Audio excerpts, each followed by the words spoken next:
Бека есімді жігіт жұмысынан шығып әдеттегідей орманның ішімен үйіне қайтып бара жатты. Өйткені орманның іші өте қысқа болғандықтан үйіне тез жететін. Бека көлікпен келе жатырып белгісіз адамның қолын көтеріп тұрғанын байқайды. Сөйтсе әлгі адам кішкентай бала болып шығады. Оның түрі қатты қорқып кеткен, бір нәрседен қашып жүргендей болды. Ол терезені соғып көлік ішіне кіргізуін сұрады. Жігіт еш ойланбастан есікті ашып, артқа отырғызып алды. «Не болып қалды? Сен біреуден қашып жүрсің ба?» «Әне, әлгі адам» деп бала қолында ұратын темірі бар белгісіз адамды көреді.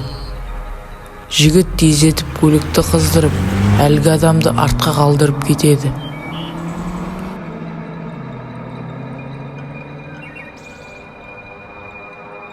«Бұл кім тағы? Сен бұл жерде қайдан жүрсің?» «Мен үйден шыққан соң ол маған шабуыл жасады.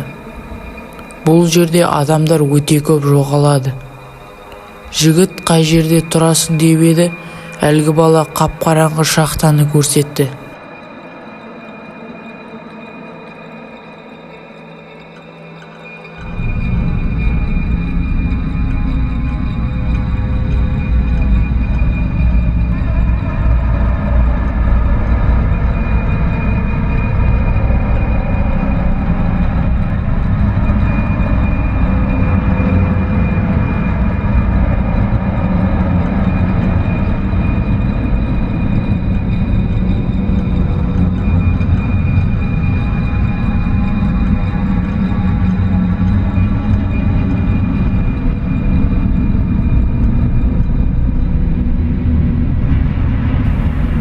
«Бека, бұл жерде сен жалғыз өзің жүрсің ба?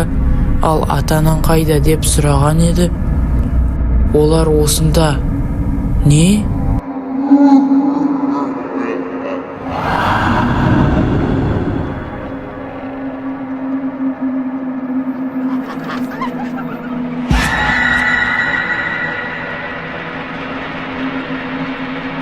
«Біз бәріміз осында тұрамыз. Бұл жерде адамдар өте көп жоғалады.